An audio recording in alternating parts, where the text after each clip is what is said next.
I'd like to call the meeting to order of the special meeting of the Terrebonne Parish Council. And Ms. Domingue, could you lead us in an invocation?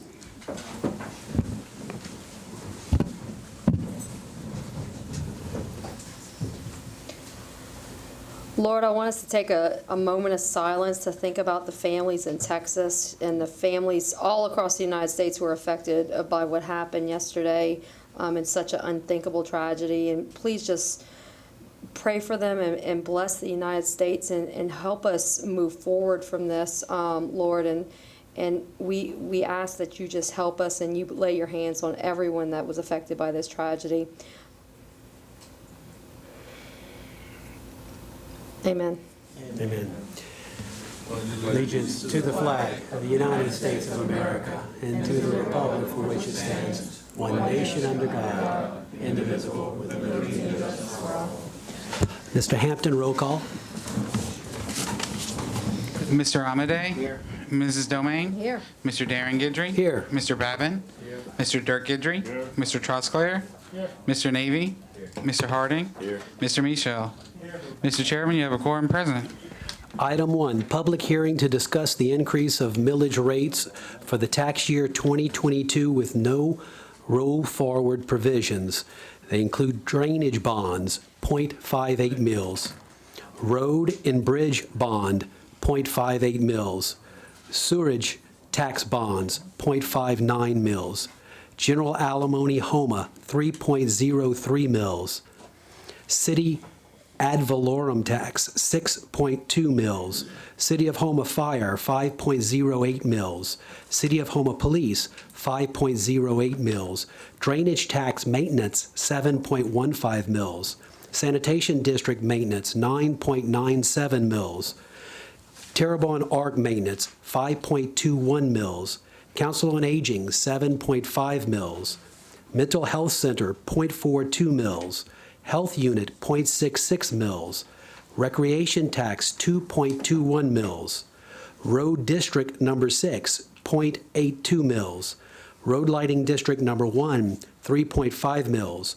Road Lighting District Number 2, 1.75 mils, Road Lighting District Number 3, 2.25 mils, Road Lighting District Number 4, 2.5 mils, Road Lighting District Number 5, 2.5 mils, Road Lighting District Number 6, 3.5 mils, Road Lighting District Number 7, 4.0 mils, Road Lighting District Number 8, 2.25 mils, Road Lighting District Number 9, 3.0 mils, and Road Lighting District Number 10, 4.75 mils. Public once, public twice, third time public. Motion to close public, Mr. Gerald Michel, seconded Mr. Carl Harding. Any discussion? All in favor say aye. Aye. Any opposed? Next is public hearing to discuss the increase of millage rates for the 2022 for the parish property taxes subject to roll forward provisions. Parish tax alimony inside, 1.49 mils. Parish tax alimony inside adjusted 1.49 mils. 2022 levy, 1.51 mils. Public once. Public twice. Third time public. Motion to close, Mr. Gerald Michel. Seconded, Mr. Dirk Guidry. Any discussion? All in favor say aye. Aye. Any opposed? Motion to close public hearing. We did that. Motion to adjourn by Mr. Danny Babin. Second. Seconded by Ms. Jessica Domingue. All in favor say aye. Aye. Any opposed? We are adjourned for the special meeting. The regular meeting will begin at 6:15. We will take a short 10-minute recess. I'll call the meeting of the Terrebonne Parish Council to order at 6:15. And Mr. Navy, could you lead us in a prayer followed by the pledge? Actually, I would like to just mimic what Ms. Domingue was just saying. I would ask for a moment of silence. My heart definitely weighs heavy this evening, just because I work at a school and I see a lot of kids out here. I just pray that our Heavenly Father eradicate the evilness and the racism equity that exists in our community. I just ask for another moment of silence for these kids. Thank you. Pledge allegiance to the flag of the United States of America and to the republic for which it stands, one nation, under God, indivisible, with liberty and justice for all. Mr. Hampton, roll call. Mr. Amade? Mrs. Domingue? Here. Mr. Darren Guidry? Here. Mr. Babin? Mr. Dirk Guidry? Mr. Trosclair? Mr. Navy? Mr. Harding? Mr. Michel? Mr. Chairman, you have a quorum present. Thank you very much. First item, approved minutes of the regular council session held on April 27th, 2022. Move Mr. Dirk Guidry, seconded by Mr. Steve Trosclair. Any discussion? All in favor say aye. Aye. Any opposed? Distribute minutes of the regular council session held on May 11th, 2022, which we've done. Approve accounts payable bill list for May 16th, 2022 and May 23rd, 2022. Move Mr. Carl Harding. Seconded Mr. Steve Trosclair. All in favor say aye. Aye. Any opposed? Under general business, a public meeting and ordinance to adopt the millage rates for the tax year 2022. Hold on a second. Go ahead, Mr. Michel. Thank you, Mr. Chairman. I'd like to make a motion that we deviate to item F for the accommodation for the Vanderbilt Catholic High School students so they can go home and work on their exams because they still have their last day of exams tomorrow. We have a motion to deviate, Mr. Gerald Michel, seconded by Mr. John Navy. Any discussion? All in favor say aye. Aye. Any opposed? We are taking up item F, commendation, the Vanderbilt Catholic High School Indoor Percussion Band for winning the 2022 Louisiana-Mississippi Color Guard Percussion Circuit Championship and for competing in international and world competitions. Mr. Gerald Michel.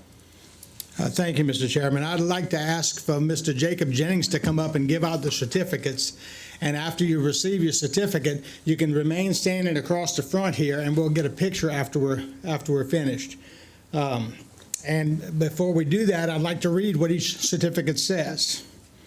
It's a certificate of recognition by the Terrebonne Parish, and it says the Terrebonne Parish President and the Parish Council do hereby recognize and commend, and each individual person's name is listed, for competing in the 2022 Winter Guard International Competitions, for winning the 2022 Louisiana-Mississippi Color Guard Percussion Circuit Championship on April the 2nd, 2022, and for placing 11th in the WGI PSA World Championships.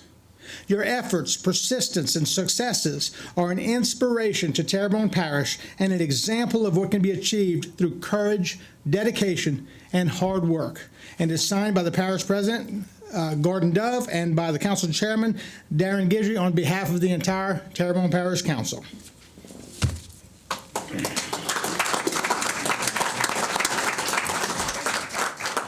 I'll call your names. Well, sorry, hold on, Mr. Michel. Go ahead. Sorry, I accidentally cut off your mic. Go ahead. Okay, thank you. Abby Rodrigue. Stella Urso. Sarah Grace Couvillon. And look, y'all can come right here in front of us here. Kira Richards. Catherine Matacek. Corman Richards. Emma Dupre. Denise Bragoli. Ali Boudreau. Azriel Melanson. Emily Granger. Paul Kramer. John Michel. Evan Adams. Ross Aboud. Riley Leday. Cooper Stroud. Jacob Leonard. William Sapola. Austin Cunningham. Kylie Dupre. Brooke Marceau. Lauren Learett. Chandler Parfait. Emma Gottschalk. Lucy Gottschalk. Reese Fungi, Jackson Morrow, Morgan Clayton, Ali Pontief, Ashley Blue, Claire Leverage, Cami DeRoche, and Jacob Clayton. Ladies and gentlemen, the 2022 Winter Guard of Indoor Percussion from Vanderbilt Catholic High School.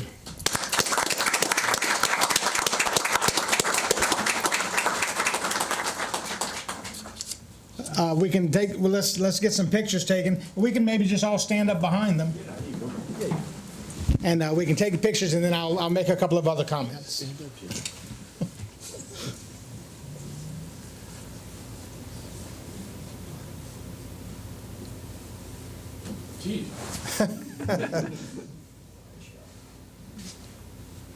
It's like my wife with her glasses. Can't go far enough. Smile, please. Pretend y'all glad to be here. Thank y'all very much.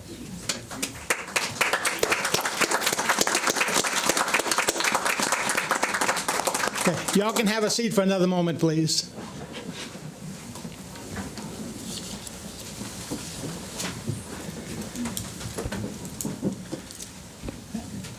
And I had the privilege of going to Ohio and seeing what their months of work culminated to. And it was so exciting, and it was so exciting for them. But the interesting thing is that on our very first meeting many months ago, Mr. Jacob Jennings says, we're going to be in the finals in the Nationals. And he knew it from day one. And it's that dedication that got them to believe in it and that got them there. And I can't say enough about Mr. Jacob.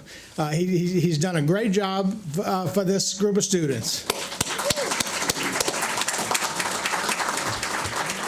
And obviously the student dedication, it's as much dedication as happens in any sport. I mean, they're there 3 days a week plus Saturdays, many hours a day for several months. And it was just incredible to watch them grow to that point.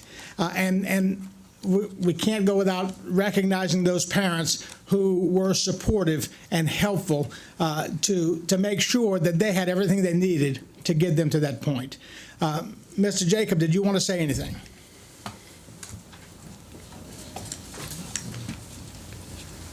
Thank you so much to the council for recognizing the accomplishments of these students.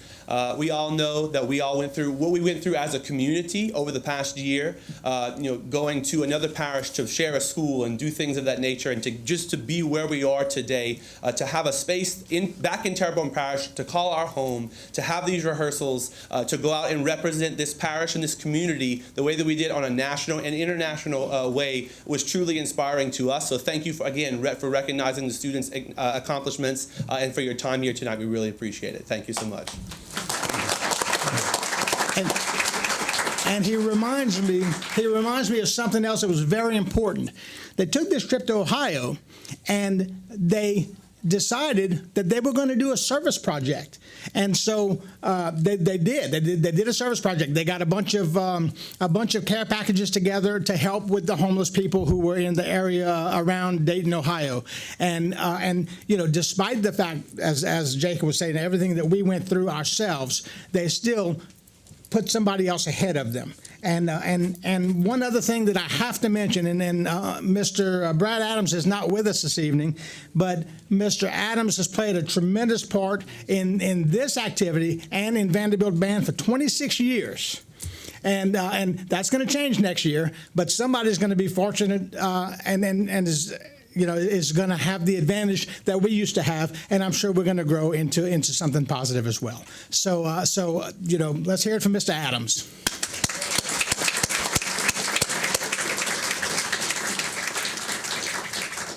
And y'all do a great job on y'all exams. Okay, we have some lights. Mr. Trosclair. Yes, thank you, Mr. Chairman. As most of my colleagues here and most people know, I'm all about recognizing our youth and our young adults, students, coming into that work and dedicate their energies in Terrebonne Parish and excel And so from me, congratulations to you guys. But also, I want to add something. Mr. Paul Kramer, would you stand, please? Okay, Paul Kramer, I think he plays the bass clarinet in the percussionist group, but he is also an accomplished piano player. And he won the LFMF Piano Solo Most Difficult Division Champion 11 years running. Wow. So, I want to acknowledge Mr. Kramer. That's the type of people that are going to be sitting up here one day. These are the guys that are going to be sitting up here one day running this parish because, they put a lot of effort in everything they do. They give it their all, and they really, achieve. And, I definitely like to acknowledge, as often as we can here and anywhere we can do it, the high achievers in our parish, and definitely you guys are high achievers. So congratulations again, and y'all keep up the good work. Thank you. Thank you. Mr. Michel? Yeah, Mr. Kramer, stand up again. And the gentleman to your left can also stand up. These two played the synthesizer for the show, and I have him stand up because that's my son John, and Paul was very instrumental in mentoring him, and together it was just fun to watch them work together. And Paul, I thank you for that, and John and everyone. I'm so proud of you all. Mr. Navy? And I definitely want to commend you all, too. Actually, I played in a band since my 5th grade and also some college. So I know it's hard work. Definitely it's hard work. Honor bands and solo ensembles during my time. But I know it's a very good commitment for you all, and the idea of academic excellence goes with that. And I know you all the band students, for some reason, are mostly honor students. I don't know why that's so, but they're mostly honor students, and that just tells me how much academic excellence means to you all. So congratulations, and God bless you all for that. Thank you, Mr. Navy. And, my granddaughter was in indoor percussion a few years ago, and I know how much work it is and how much effort is put into it by all the schools. And for you guys to come out ahead, I knew things were headed in the right direction, and it just took time, and it took a group of talented people. But knowing the work involved, I would like to ask the parents and the support group of this band to stand up. I know you don't want to. Stand up.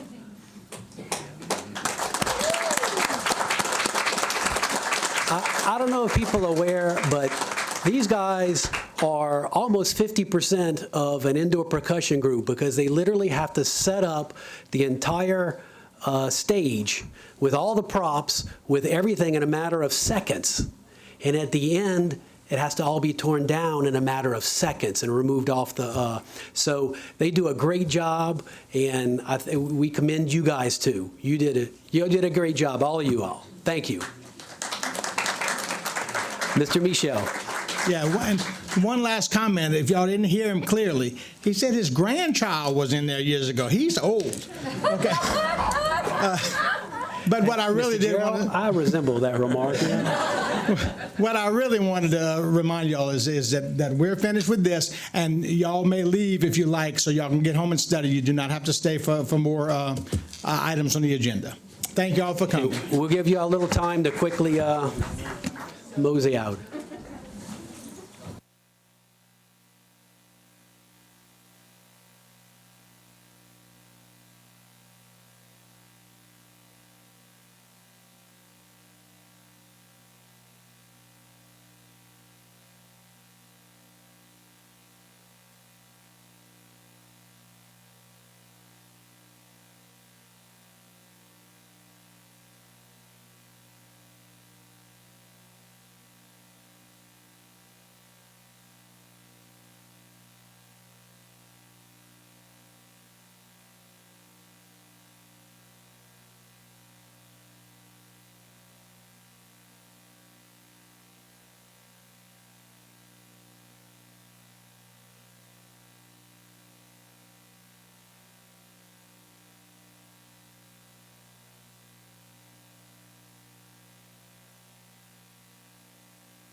All right, let's move along.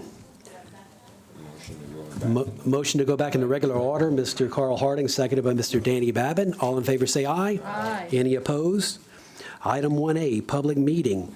An ordinance to adopt the millage rate for tax year 2022 with no roll-forward provisions. They include drainage bonds, .58 mils, road and bridge bonds, .58 mils, sewer tax bonds, .59 mils, general alimony HOMA, 3.03 mils, City ad valorem tax, 6.2 mils. City of Homa Fire, 5.08 mils. City of Homa Police, 5.08 mils. Drainage tax maintenance, 7.15 mils. Sanitation district maintenance, 9.97 mils. Terrebonne Art maintenance, 5.21 mils. Council on Aging, 7.5 mils. Mental Health Center, .42 mils. Health Unit, .66 mils. Recreation tax, 2.21 mils. Road District 6, .82 mils. Road Lighting District 1, 3.5 mils. Road Lighting District 2, 1.75 mils. Road Lighting District 3, 2.25 mils. Road Lighting District 4, 2.5 mils. Road Lighting District 5, 2.5 mils. Road Lighting District 6, 3.5 mils. Road Lighting District 7, 4.0 mils. Road Lighting District 8, 2.25 mils. Road Lighting District 9, 3.0 mils. And Road Lighting District 10, 4.7 mils. Do we have a motion to adopt? Motion to adopt by Mr. John Navy, seconded by Mr. Gerald Michel. Any discussion? All in favor say aye. Aye. Any opposed? Item B, an ordinance to adopt the 2022 adjusted millage rates for the parish property taxes subject to roll-forward provisions. They include parish tax alimony inside adjusted rate, 1.49 mils. Motion to adopt, Mr. Steve Trosclair. Second. Second, Ms. Jessica Doming. Any discussion? All in favor say aye. Aye. Any opposed? Ordinance is passed. Item C is an ordinance to adopt the 2022 adjusted millage rates for the parish property taxes subject to roll-forward provisions. Parish tax alimony inside 2022 levy, 1.51 mils. Motion to adopt, Mr. Gerald Michel, seconded Mr. Carl Harding. Any discussion? All in favor say aye. Aye. Any opposed? Item D, presentation by parish administration relative to capital projects, including drainage, utility, road, and quality of life projects, as well as other matters related to the operation and maintenance of parish government. Mr. Mike Toops. Thank you, Council Chairman. This week, we'd like to highlight the Elliott Jones Pump Station project.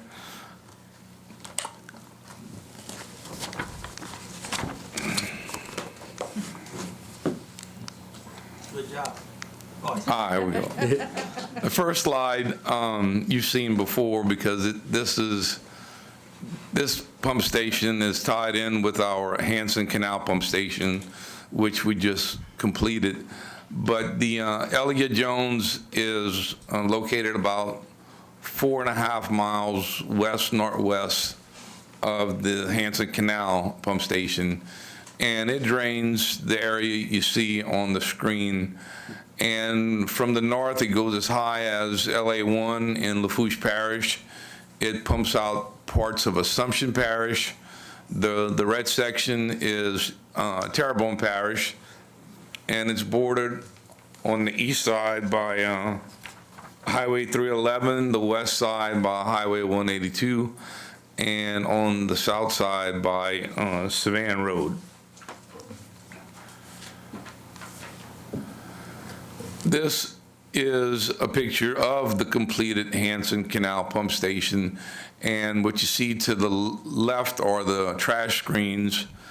The 4 structures in the middle are the 900 horsepower motors, and then on the right side are the discharge pipes. And I'll compare that to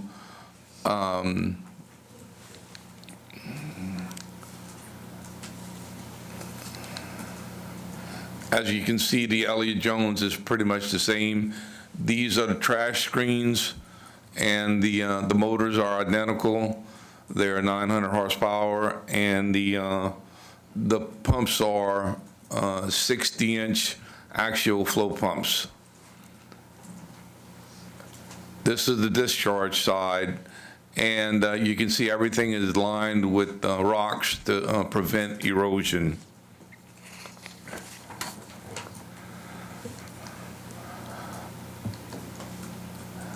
This is a picture showing, at the bottom, it's LA 182. The conveyance channel is approximately 2,100 feet long, leading to the pump station. The pump station at the present is approximately a 25% complete. We estimate completion of it around December of this year, providing that we, God forbid, have no major hurricanes or. Don't say it. Yes, I don't want to jinx us. But the access road is, right now, is approximately 60% complete.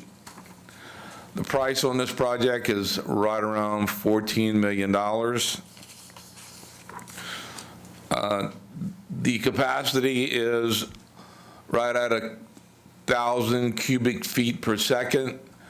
That equates to 400,000 gallons per minute, or 1 million gallons every 2 minutes and 15 seconds with all 4 pumps running. This is a photo of the actual construction. Those are the pre-stressed concrete piles that hold the support for the deck of the pumps, and also the discharge pipes. And then also we have, we have 24 and 30-inch steel pipes for the flood wall bracing.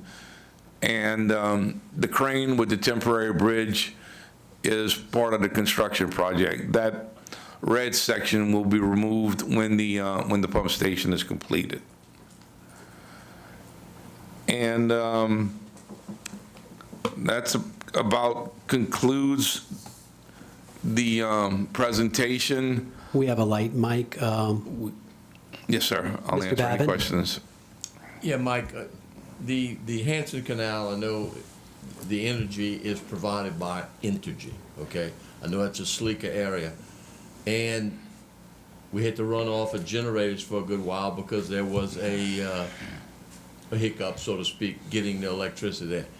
Who is going to furnish the power to this one, and is that going to be done on time or completion of the pump station? Yeah, this one's energy also, and we also have 2 backup 1,750 kW generators that are part of the project. Right. I mean, it's almost identical. It's a mirror image of the Hanson Canal. I just want to make sure that we don't have to run off those generators and that the power will be there. That is We correct. learned from the last one, I'm sure. So, thank you very much.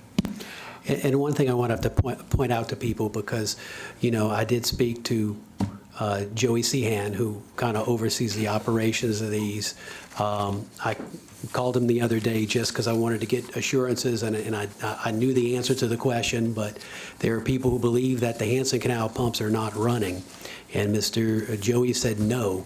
The Hanson Canal pumps right now are manually on all the time. The only time those are not on right now is when they're being maintained.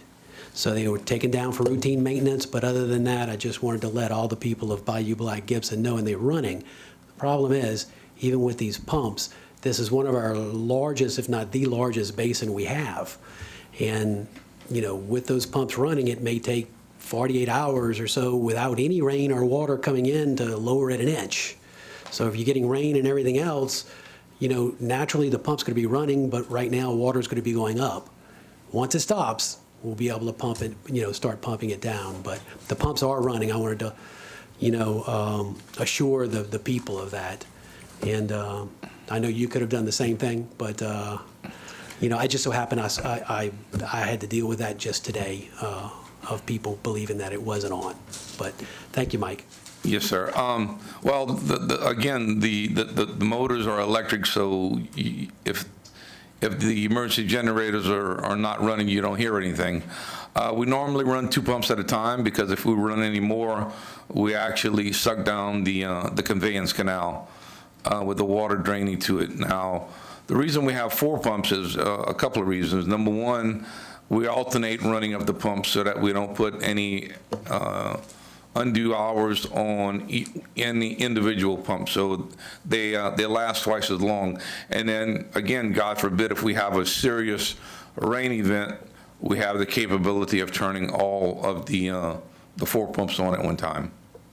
But yes, sir, the pumps are full SCADA. They all operate automatically, and we can control them remotely.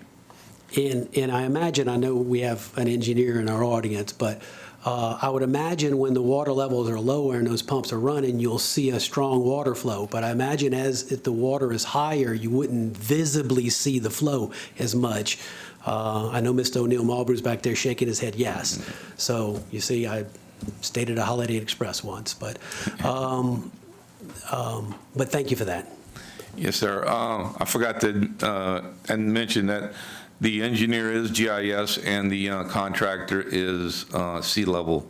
And if there are no other questions, I would like to call Mr. Clay Nakian up on my light to speak and bring the council up on the status of grass cutting in the parish.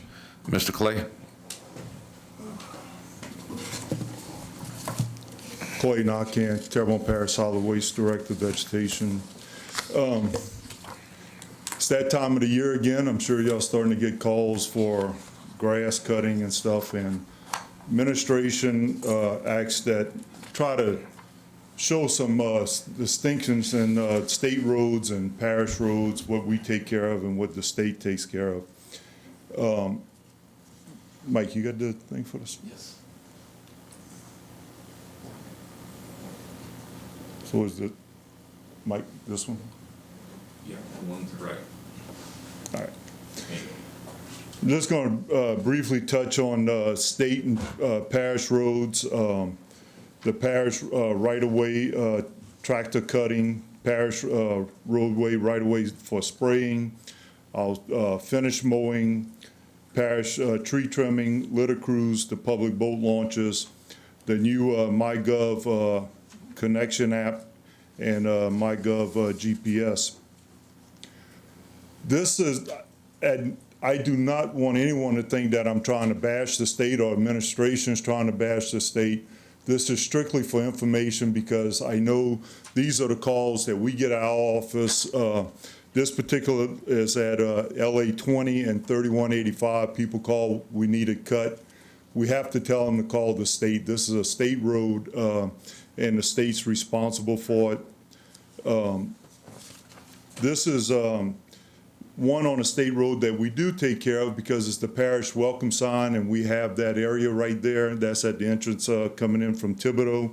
That is taken care of by one of our maintenance contractors, fine mowing, so it stays good.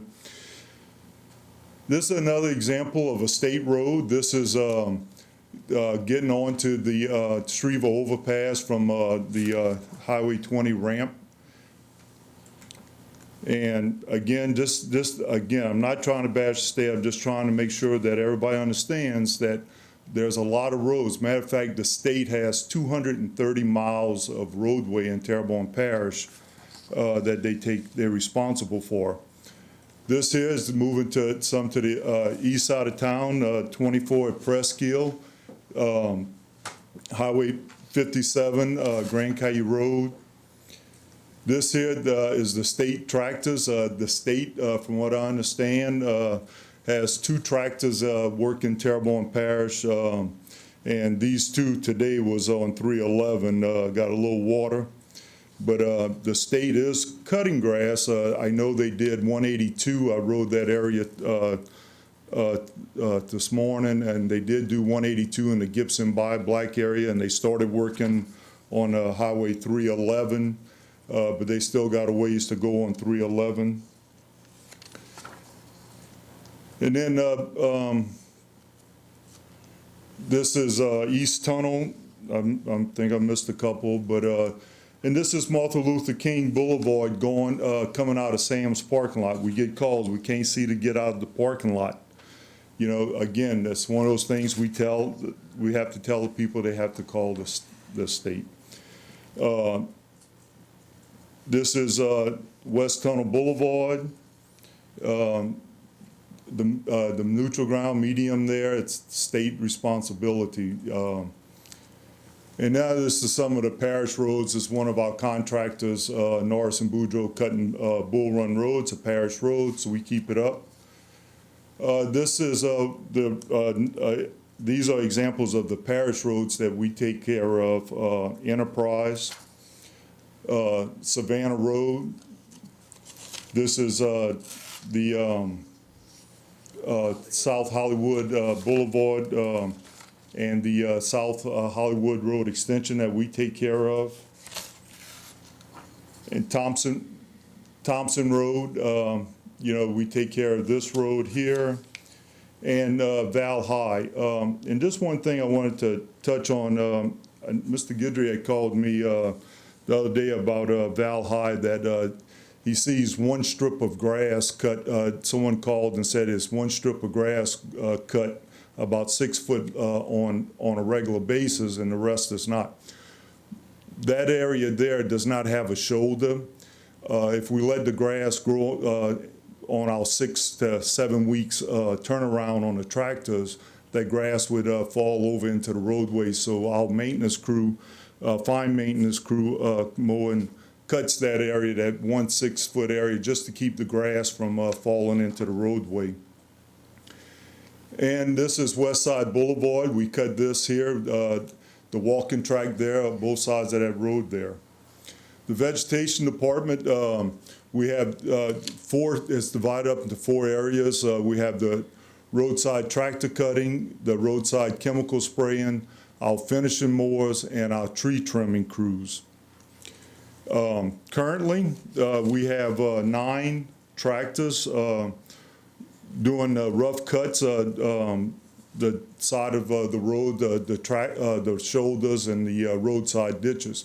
Now, one thing that my department is not responsible for is the laterals. Anything that you can't get to on the side of the road is Public Works handles all the laterals and those type of ditches and levees. The north, we have the tractor route split up into 2 groups. The north route that has 7 routes that contains 130 miles one way. If you put both of them, it's 260 miles in that on the north side. And on the South Terrebonne side, we have 14 routes. And the reason for the difference in the routes is that the South Terrebonne side is a lot more spread out, so we got them separated so that we can better dispatch them. But 152 miles or 304 miles, which brings it to 564 miles of roadway that Terrebonne Parish takes care of. Norris and Boudreaux is our contractor for, and they help us. They do 38 miles of road cutting, and that's mainly our North Route 3 and 4, which is in the Shreva area. They take care of that so that we can move on.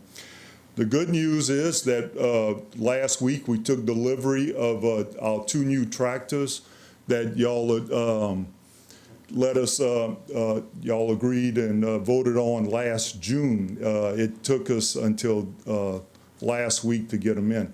We have 5 more ordered, but they are not going to be in to the end of October.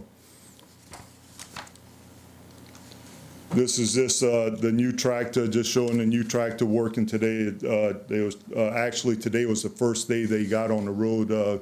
We had to get service, get lights and GPS and stuff on them, on there. This is just to touch on our spraying. You know, we spray. We try to go behind the tractors and spray about 7 to 10 days after the tractor cuts. Weather permitting, we go and we spray right behind them just to knock the foliage down, because it is about a between 6 and 8 weeks turnaround for us to get back to the areas. So, so we go behind them and spray. And this is right up the road. That last picture was South Down Mandalay. This is South Down Mandalay. But just wanted to make sure y'all knew that, and the residents know that we recognize where the residents and businesses cut at, and we don't spray there. They take care of this here, so we stop spraying right before their property and let them keep their, pretty lawns and everything. So we do recognize that, and we try to work with the residents that don't want to be sprayed, their property sprayed. But if we have to cut it, unless we get something back from them, we go and spray it if weather permits. And the spray we use is just to knock the foliage down, the green leaves. It's nothing to,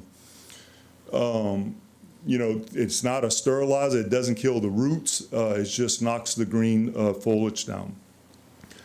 The parish finished mowing crew. We have a crew that cuts 45 different locations, different boulevards, roadsides that requires fine cutting, and they cut it on a 36-week base.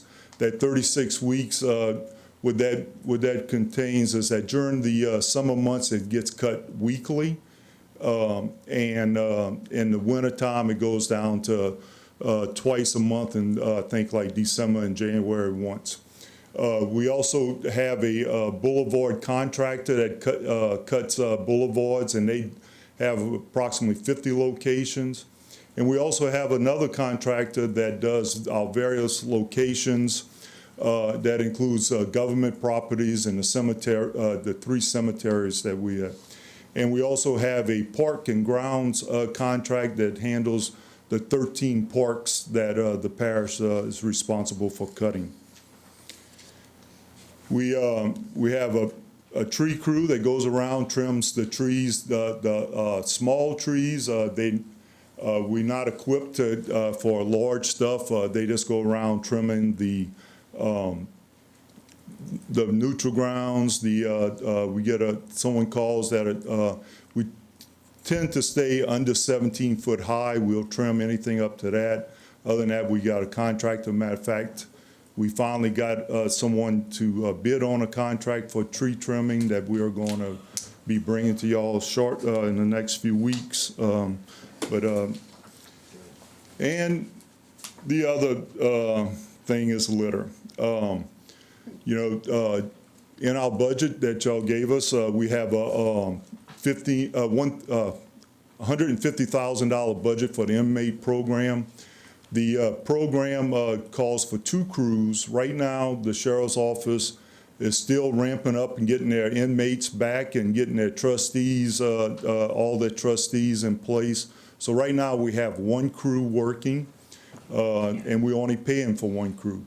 I talked to the sheriff's office today. They say they're getting very close to getting the personnel and the trustees to start their 2nd crew, and we should see them in the next few weeks. The annual program for all the litter we have 2 crews that does litter, and that litter program costs us about $300,000 a year. This is just some of the numbers of litter. As you see in 2020 and 21 with COVID and all, the stuff started going down with Forest Sheriff's Office picking up litter. We had employees. We didn't have employees in 2021. We had getting tough time getting employees, and it's all starting to pick back up now. So we should see these numbers going back up to unfortunately going back up to the 2019 or even more. I'd hope those numbers would stay down with the same amount of work, but it's not. Some of the stuff we're doing with the litter is you see here the orange litter cans. We have them at all our boat launches and all the parks that we're responsible for. And we have Pelican Waste, our contractor, picks them up twice a week. So they pick it up. And then our boat launches that we take care of and maintain these boat launches and keep the garbage cans there. The last thing I have here is just we always look in the way to get better with the public and trying to get more input from the public.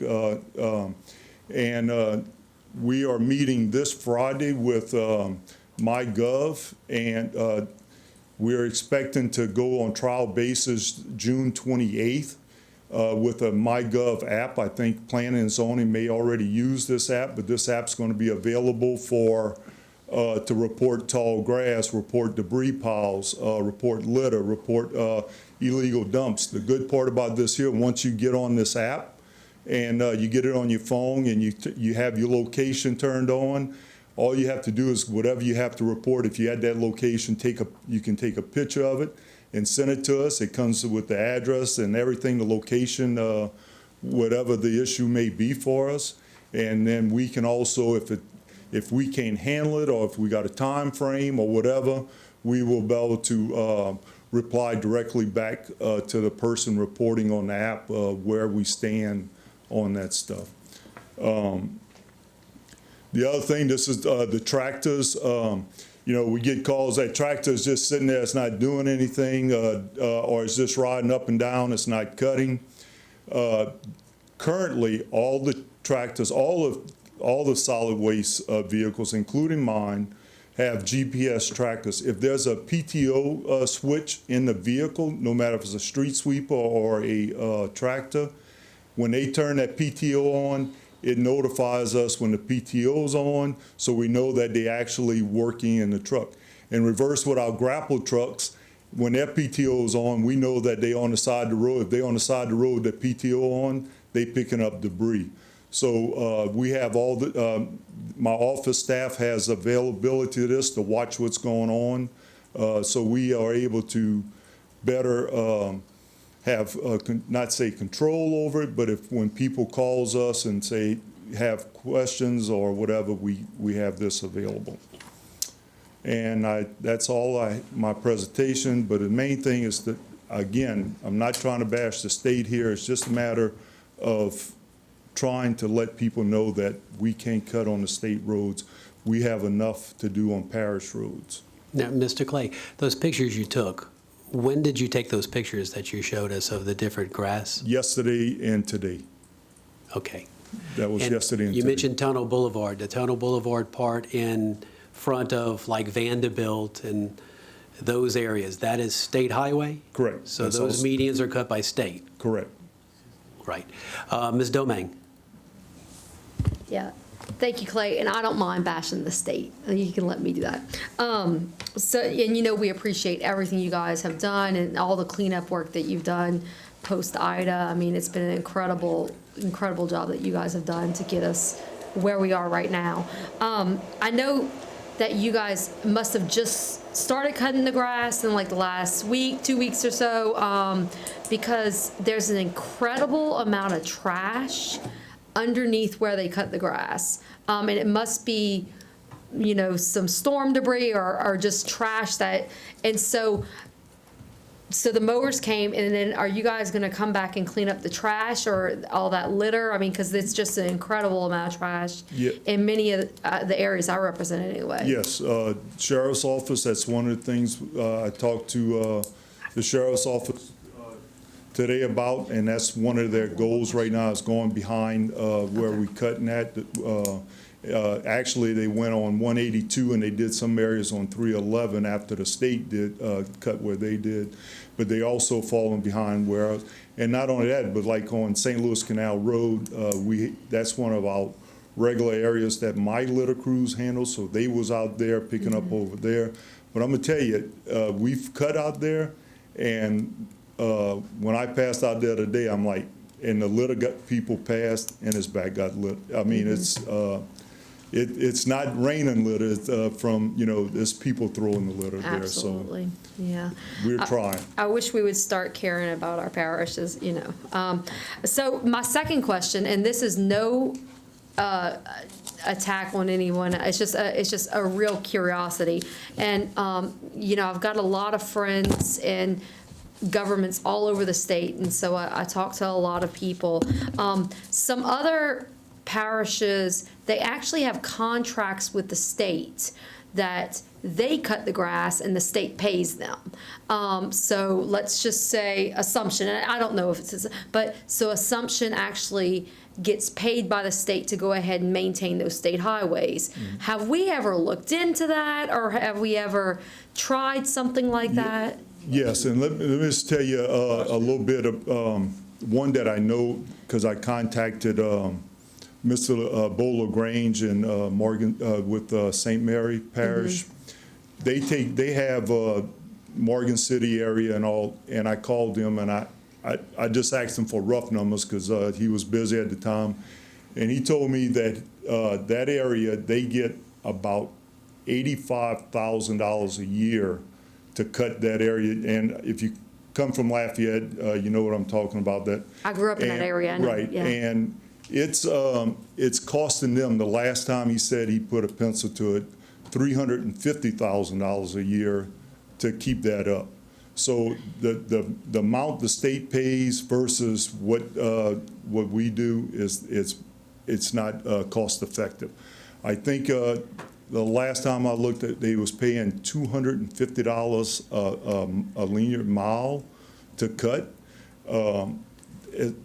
The liability that goes along with cutting and break one windshield, and that goes to $250 for that mile, and then the tractor and the cost of fuel and everything. I have talked to some of our state representatives, and when they asked about it, and I said, y'all need to see about getting that price up. If they could get that price up and justify it. I talked to Mr. Dove about it.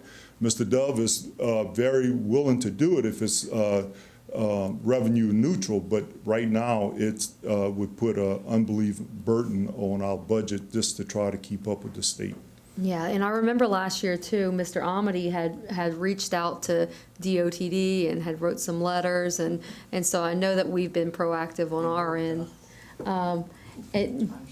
Yeah, and so, you know, hopefully maybe he can get Ms. Barrel to help out with some of that as well, to be able to work out. Because it seems like we would be able to take care of our own quicker than the state can come in and do it, because it's just going to continue to get longer. But we do appreciate everything that you do. And just note, like I said, the state has 230 miles. We would have to double everything. And not to mention, if we started to do that today, we couldn't because of the equipment shortage and everything else. We wouldn't be able to start that, but it would be something to look at and get started. Something to look at in the future.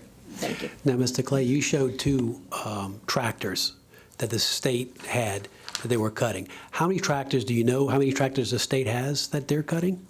I have been told two. That's the two there is the two that they have assigned to Terrebonne Parish right now. They having the same issues as the rest of us as far as maintenance and parts and ordering new equipment. Like I said, you know, last June we ordered two. We got it in May of this year. Mr. Trosclair. Yes, couple of things. First thing is kind of on a light note, Clay. I didn't see any, maybe I didn't see it, but I'm going to ask Mr. Guidry and Mr. Danny Babin, did you see any pictures from down the body grasses on the Parish roads? Okay, but You want Mr. Guidry to answer that? Yeah, go ahead. Mr. Guidry? I didn't see that, but I seen Clay's tractors down the bar cutting grass yesterday, so. Yeah, I know he's down there, but he didn't take any pictures. But anyway, my main question is, who's responsible for spraying BioBlue?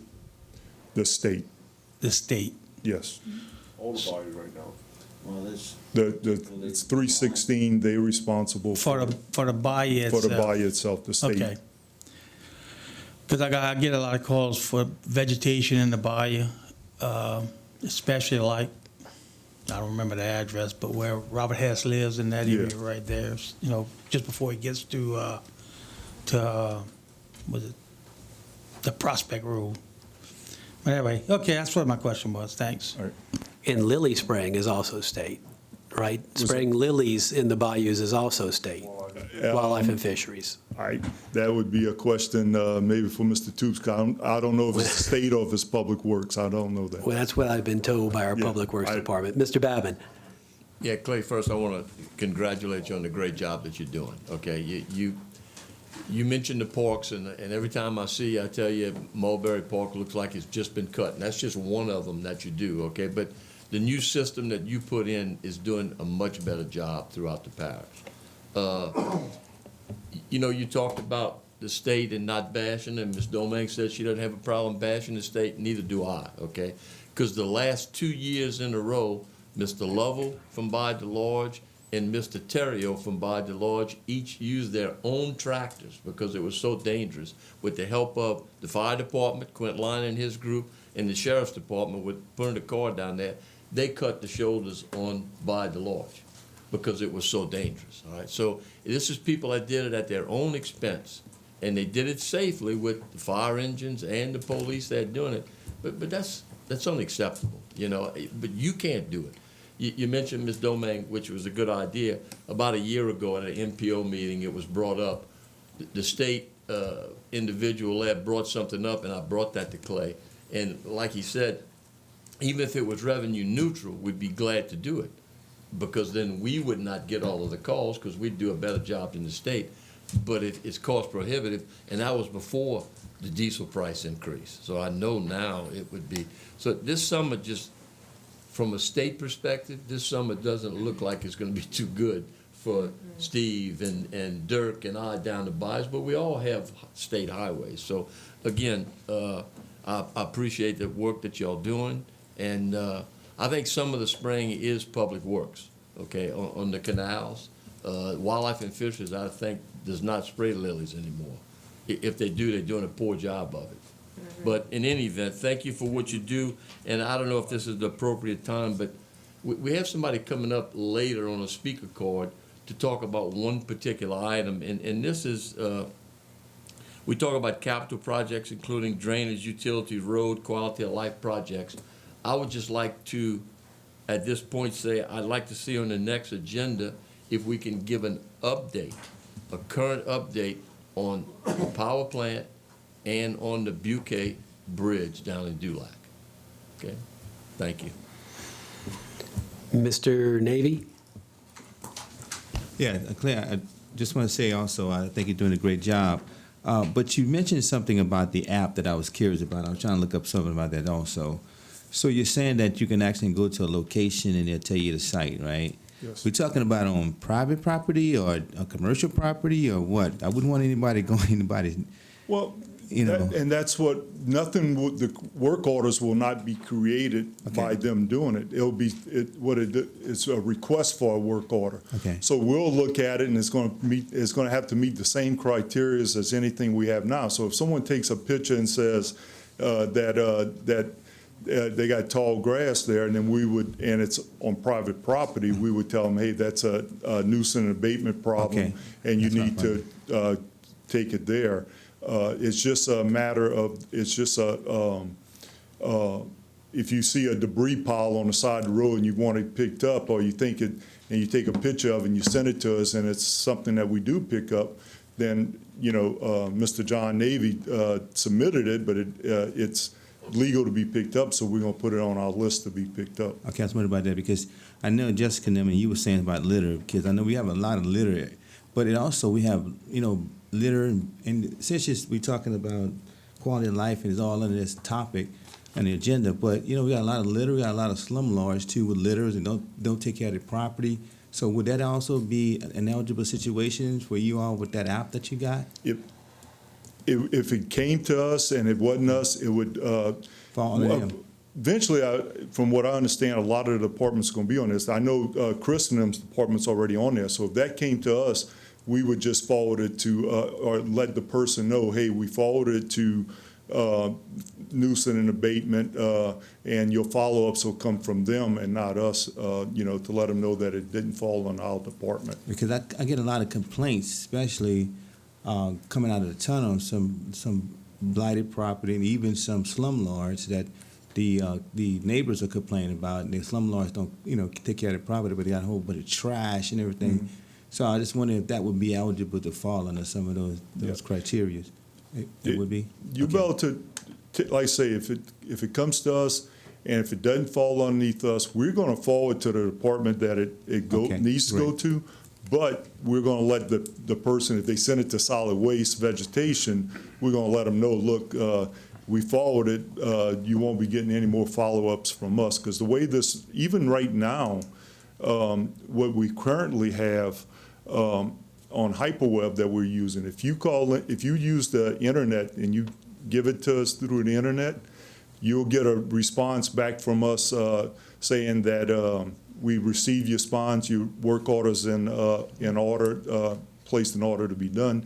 And once it's completed, you get another email back saying that your work order has been closed. Thank you for using this thing. And that's what that's going to be done. And to. that was my next question, was that would they get some confirmation showing that was actually sent out? Yes, Okay, and great. what it's going to do is, when you send it into us, and say it's a commercial building, and it's Yes. not eligible for us to pick up, we would send whoever sent the thing in through the app, we would Okay. send them back to them, letting them know the parish ordinance, and it's not acceptable that you're responsible for hauling your trash away yourself, from a commercial building, or, whatever the parish ordinance may be. And I think that's great. I think that's a great thing y'all doing, because definitely for the blighted property, these slumlords, I think that's a good thing, that'll address that situation with them too. But thank you, I appreciate that. Mr. Harding. Yes, to follow up on your MGO, I think Mr. Mike Toops, Chris Pulaski, and we had discussed this before in a council meeting, and I think it's a good app that you have, but I think also what we're going to do is apply that to our public works, where those folk that make complaints. I think we also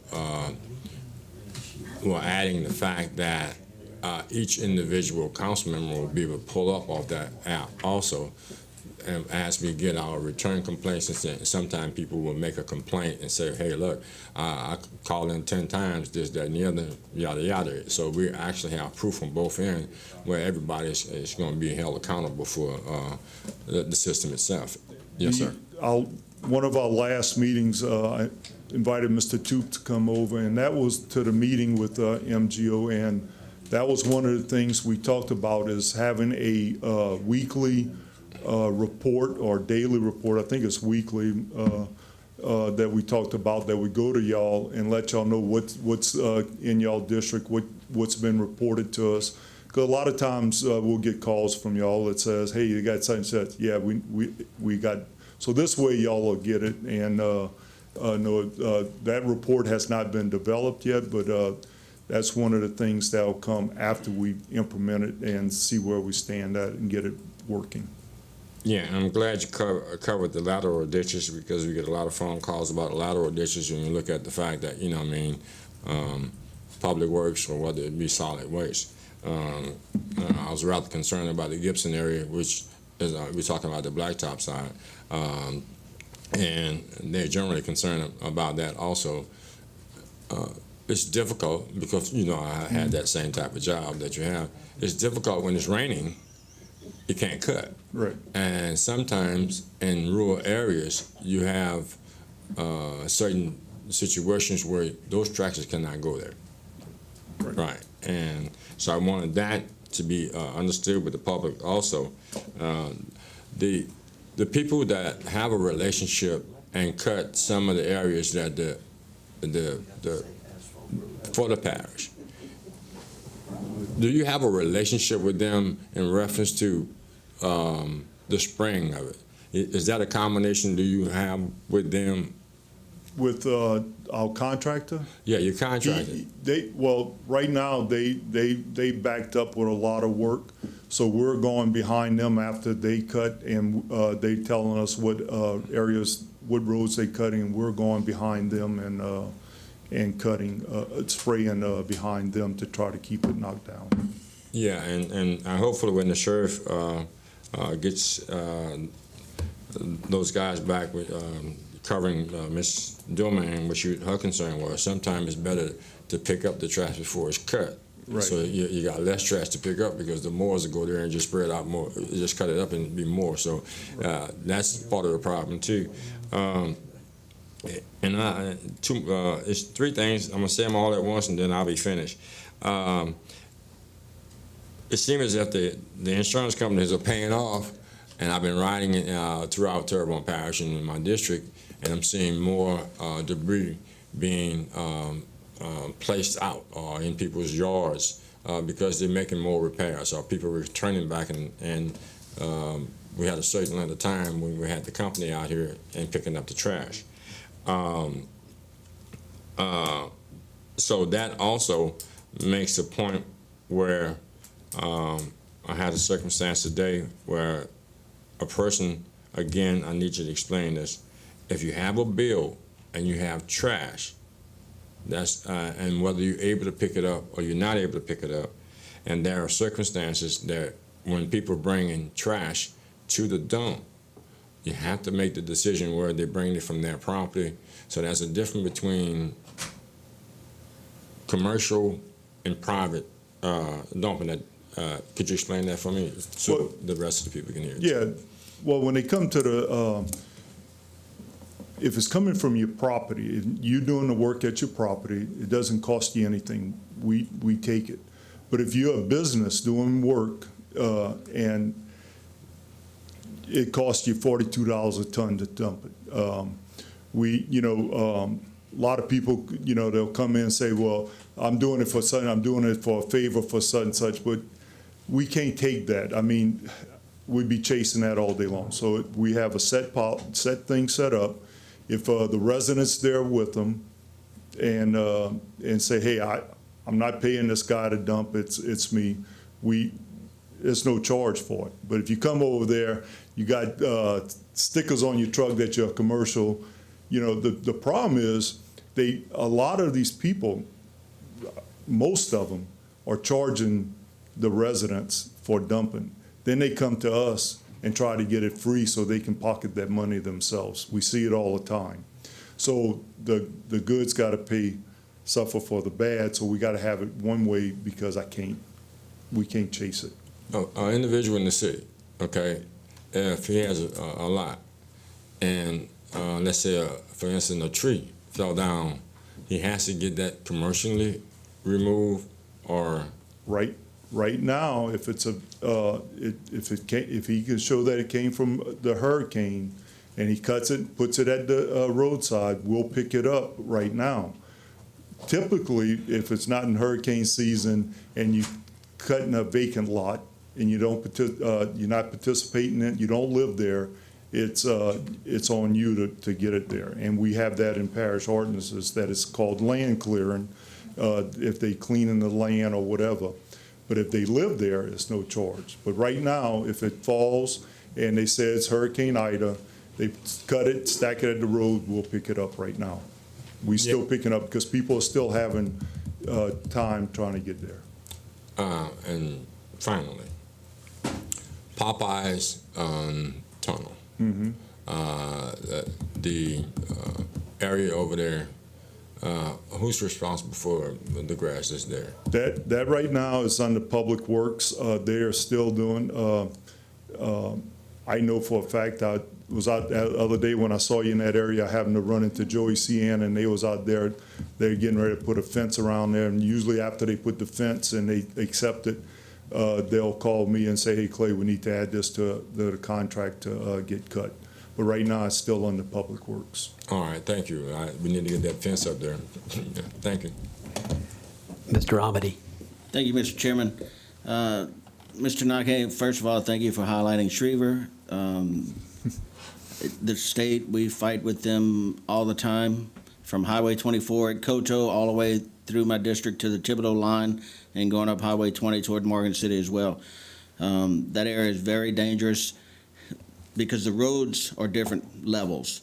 So when you're coming across from the southbound lanes to go to the northbound lanes, the tall grass is taller than the cars and you can't see what's going on. And just like what some people have done on Doulard, some people in the Shreveport area have taken upon themselves to at least cut some of it to clear the line of sight. So I thank you for highlighting that. Going back to Bayou Blue, I'll tell you what the state told me. They cut up to the telephone poles, the power poles, and they don't go beyond that. So the problem I have on Bayou Blue, because the Bayou Blue, the center of Bayou Blue is the parish line. So they cut all nice and pretty all the way up to the power pole, and then you have about another 5 feet before you get to the actual bayou that grows up real tall. And I know Jim was in here somewhere, because we share a lot of that road. And I always get calls for that because we take care of some of the spraying, and they always ask, well, can y'all spray this? Can y'all spray that? The other thing the state tells me is that they cut the parish 3 times during the cutting season. You know, I know you were saying it's 6 to 8 weeks for you guys, and they deal with the same thing. And I don't mind bashing them either, and I bash them a lot through my wife to get her to bash them. But unfortunately, I mean, they face the same thing as us, manpower shortages and equipment breakage, but I just want to thank you for the job that you guys do. We can always call on you if we have an issue, and you jump right on it. So, yeah, sometimes the parish grass gets a little tall too, but at least you guys are right on it. I did ask for the state to come and give a presentation. They started working on it, and then with the storm, they figured they'd cop out. So I'll be back on that as well. I know Rotary had the Secretary of Transportation some time back. I wish I had known that, because I'd have sure went grab Mr. Wilson and drag him to one of our meetings. But thank you for explaining some of this so that the public knows. Because a lot of times, you know, taxpayers are saying we're paying taxes, why is this not getting done? And unfortunately, in government, there are differences. And while we can do some agreements, there's a lot in play, and there's a lot of responsibility and liability that we take on when we take on doing their work. So it's not a real simple procedure. It's kind of complicated. And if we take on a liability and get sued for it, then that's more of their local tax dollars being spent on that. So I just want the public to know we would love to do it, but there's a lot more to it than what we have to. It's not as simple as just going around out there and cutting it. But again, thank you for highlighting the Highway 20 area up in Shreveport and the Shreveport overpass, because I get a lot of calls on those areas. And now if I can just get those purple lights on the overpass glowing white, we'll be all good. So thank you, sir. Mr. Dramedy has an interesting point with the telephone poles. When your guys are out picking up litter, do we have to stop at the telephone poles, which is our public, or what if it's a Batcher property and it goes all the way down to the bayou? Our standard deal with the litter crews is up to the utility poles or the fire hydrants. If they can reach it without encroaching on the people's property, get it. But if they have to get on the residence property or commercial property, leave it alone. That's what we tell them as a rule of thumb, is the telephone poles, fire hydrants, stuff like that. It's usually where the right-of-way ends. And litter doesn't stop at the telephone poles, No. so it's possible you could have just passed an area and people would still see litter along the bayou. Yes. Mr. Michel. I'd like to add to what Councilman Babin said. In addition, if we could request in 2 weeks to also have an update on the maintenance of the lateral ditches, Ms. Tammy, because that's the calls I'm getting all the time. These people are trying to maintain their property, and they can't. The ditches are too steep or whatever. They can't get into there to maintain those. I'm getting calls on Alma Street. I'm getting calls between Douglas and Broadmoor. They sprayed Collins Street, and I realize it's not you, but it is part of the agenda item. But they sprayed Collins Street, but didn't cut it. And they have these little trees that are starting to grow, and the problem is gonna escalate. And these little trees are happening everywhere, and we're just not getting this job done. We're not getting the lateral ditches addressed the way that we need to in this parish, and we need to do something about that. So I hope that Public Works can come and be here in 2 weeks and tell us how that's being addressed, because it's not being addressed sufficiently at this point. Thank you. And by the way, I took the liberty of texting Mr. David Rowe, our Public Works Director, asking him, do we spray any lilies and bayous? Are any of our responsibility, or is it 100% state? And he says, no, sir, 100% state. Okay. We do not have responsibility for any lilies. Ms. Domingue. Okay.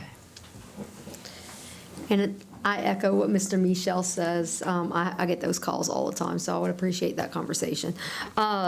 So just one more question. I want to go back to looking at contracting with the state. So would it be possible, and I know you have to ask the question to be told no, but would it be possible, if not, we looked at not contracting for all the state highways, but just those hot spots? So kind of like in Mr. Amity's area, or just those really dangerous areas, if we just did those, would that be possible? We would have to see what the cost was, what it is.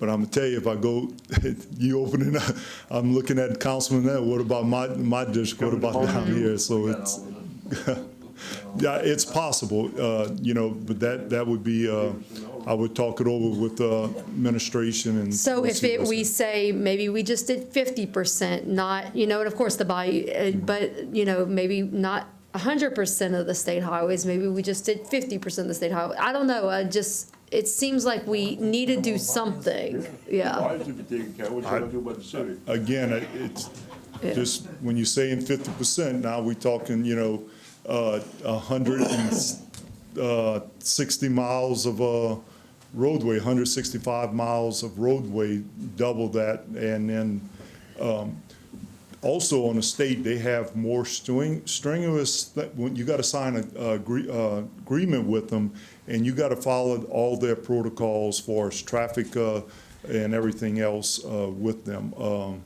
I mean, anything's possible. Whatever way I'm directed to handle with the state roads, I'm not turning anybody down. I'm not saying, no, I can't do it. I'll find a way to do it if I'm told to get it done. But that's, I know that it will be a tough task to get done. And I completely agree. I just think that we need to do something different. Okay. Yeah. Thanks. Thanks, Ms. Domingue. Mr. Trosclair. Yeah, everybody got the chance to batch a state. I want to batch a state one time. Last year, the state had a tractor parked on the side of the road at Presque for over a month and a half with a flat tire. So I can see why it takes them so long to cut grass. And I'm sure, tubes and stuff are hard to get, but a month and a half for a flat tire, it's kind of excessive. Thank you. And if they only have 2 tractors, then that means they were down to 1. Mr. Babin. Yeah, just a quick, on doing 50%, and that's a great idea.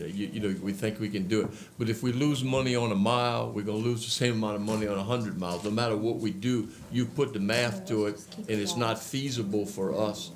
It's not economically feasible for us to even make it revenue neutral. And if you wanna see some trash, unfortunately, Clay has to pass it every day going down to his office by the dump. From Thompson Road down to the Parish dump, we got more trash there than the law allows because we are getting some debris flying out of vehicles. The state goes there and cut it, and it actually looked better with the grass tall than it did with all the trash. And until the sheriff can get his crews going 100%, but we also need to start cracking down on the litterers in this parish. And we as a council need to come up with some idea. It may not be the final solution, but some idea better than what we have right now in terms of fines and whatever. As we talk about cameras all the time, cameras could pick up a lot of the vehicles that are going without a cover on them or whatever to the dump. So we as a council need to come up with a little bit more meat to put in it, and maybe we can collect a few dollars and get things a little bit cleaner. Thank you. Thank you, Mr. Babin. And Mr. Harding. Yeah, finally. the state haven't called me back to come to work again. I'm not going to say I'm going to bash them, but I know the circumstances that you're in, and this is a difficult thing. The weather can determine the difference in whether you keep pace or not. I see you have new slope mowers and stuff like that. You got better reach with the slope mowers and stuff. Having updated equipment makes a difference also. I personally know, even though I worked in the Parish, it was a maintenance problem.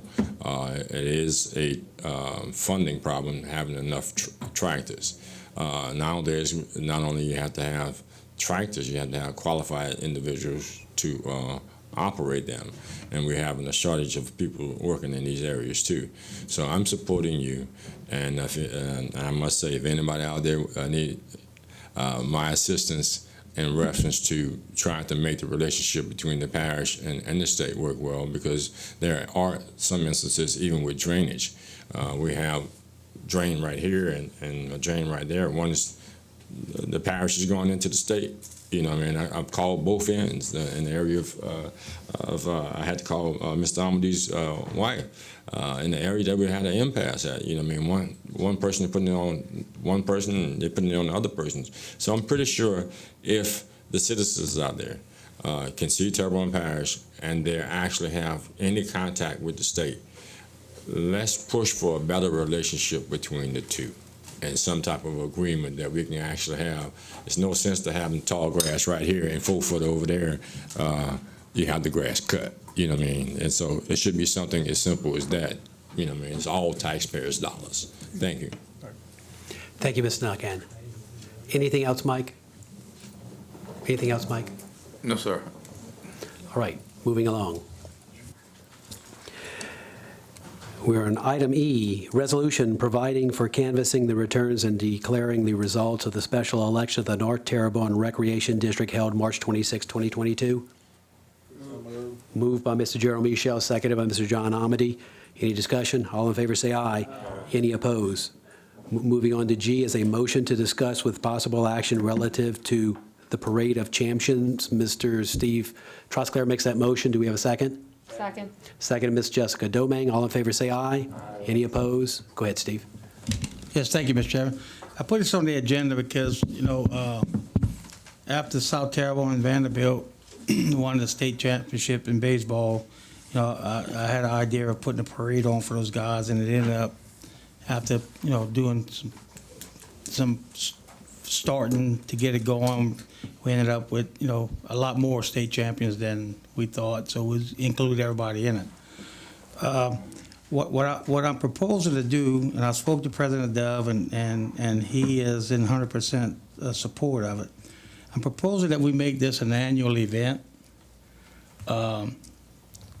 Whether it's sponsored by the parish solely, or maybe in a CA with the school board, along with the school board, where we don't only include athletes, maybe something in the line of, maybe assigning a float to each high school, and include academics, science fair winners, or whatever the school determines to have on there, and make an annual event out of these kids. These kids that were here tonight, that we recognize tonight, those kids are not, they aren't any less than the state champions that we recognize Sunday at the Civic Center. Those guys work just as hard, if not harder, than some of those baseball players and track runners, and basketball teams that were there. So, I still believe we don't acknowledge our youth, enough on the positive aspects of their accomplishments as a society. We try to do it here as a parish, right here through our council meetings, as much as we possibly can, as much as we know about. But I don't think that's enough, public acclamations to these guys.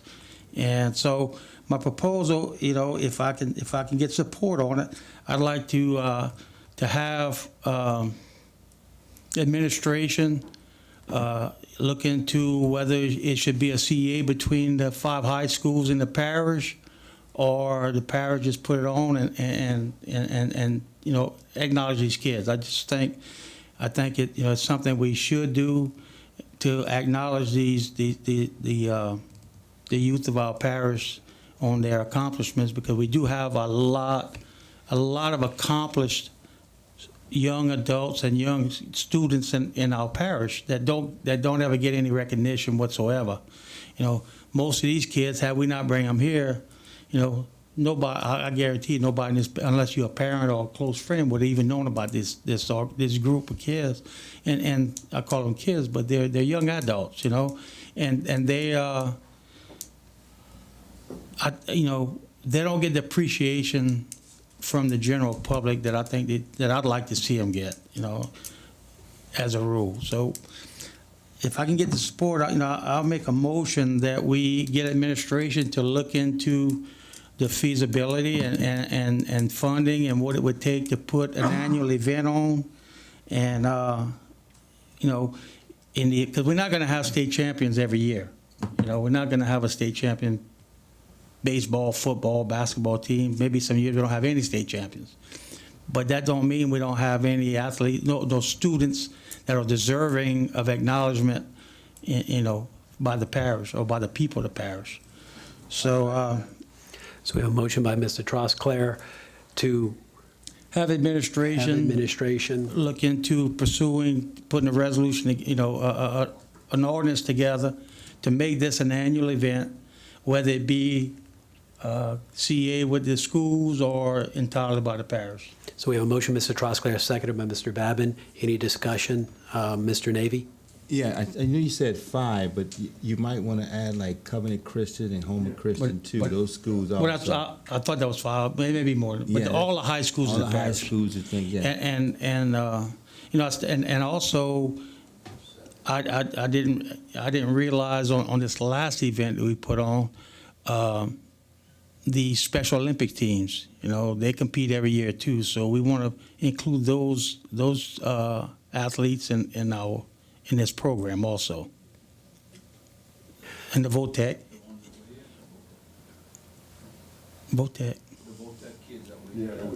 Oh, yeah, right, certainly, yeah. And I don't think it should be the government, parish government determining who's eligible to be on these floats. They should come from the schools because they know these students, inside and out and dearly, and they know their accomplishments. But I think, I'd like to see the schools be responsible for assigning the kids to the floats. But I think it's, it's something we need to do. Thank you, Mr. Trosclair. Mr. Harding? Yeah, I'm rather supportive of it also, Steve. It sounds more like the close of the year accomplishment parade or something like that. It doesn't necessarily have to be any champions because all of our children in our own eyes are champions. So it's something to support the schools and the children. Hopefully we can actually, with all safety factors involved with this day's world, that we can have a parade for our kids. Hold on. Go ahead, Mr. Trosclair. Yeah, and I was thinking that the name of the parade, the Terrebonne Parish Parade of Champions, would suffice for these kids too, because they are champions, whether they're a super athlete or they're a super academic, Dean's List or whatever. They're still a champion in my eyes. Anything else, Mr. Harding? No, I'm good. Okay, Ms. Domingue? Yeah, and I just want to congratulate you and thank you, Mr. Trosclair, because this was kind of your brainchild, and the event on Sunday was beautiful. It was really nice to see the kids, and even though they didn't get to get on a float, they were just so happy to be there, and the smiles on their faces, you could really tell that they were very appreciative of what you did and what we were able to do for them. So I want to thank you for even bringing this up, because it really did mean a lot. So thank you. Yeah, and I too want to thank you, Steve. And the good thing about doing it this way is perhaps a date can be picked so the schools will know way ahead of time what you did, what you pulled off in such a short amount of time to even, come close to, and being ready to do a parade, although it wasn't able to happen. I mean, yeah, you put a lot of work into it and you did a lot, and I don't know if people realize that, but thank you, Steve, for what you did. Okay, moving along, public wishing to address the council. Oh, I'm sorry, we have a motion and a second. All in favor, say aye. Aye. Any opposed? Motion passes. Item 2, public wishing to address the council as per speaker cards in accordance with Section 2-07E of the Terrebonne Parish Home Rule Charter. The public will be heard and can speak for 3 minutes on any matter related to parish government without discussion or questions and answers on non-agenda items. And we have Mr. Joe Boudreau, who requests to speak about FEMA Temporary Housing Evergreen Group.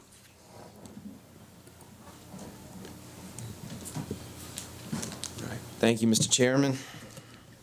I was already here for my daughter's in the Vanderbilt Terror Regiment, so it was great. Get to kill 2 birds with 1 stone. Members of the council, a recent emergent order has been presented for a FEMA trailer site at 110 Evergreen, which is TR-13, in a tract of land that's located between Southern Estates, the backside of the Bayou Board of Realtors, and St. Mart Funeral Home, which is on the south side of Mr. Henry Richard's development there.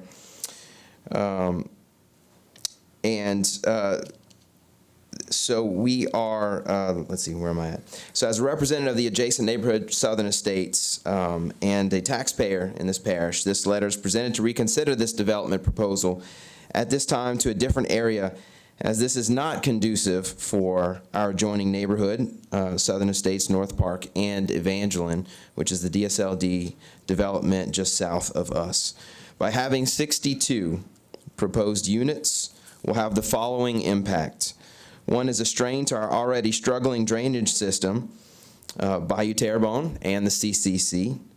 DSLD is currently making plans for the next phase of their Evangeline neighborhood, and I don't recall how many homes are going to go there, but I think it's quite a few hundred there. If you've ridden past there, I know Chris is well acquainted with that one. Congested traffic in the area that already exists post Ida, and I'll pull this up real quick. FEMA Section 5.8 Traffic and Transportation addresses only the construction period of this 18-month period of this housing site.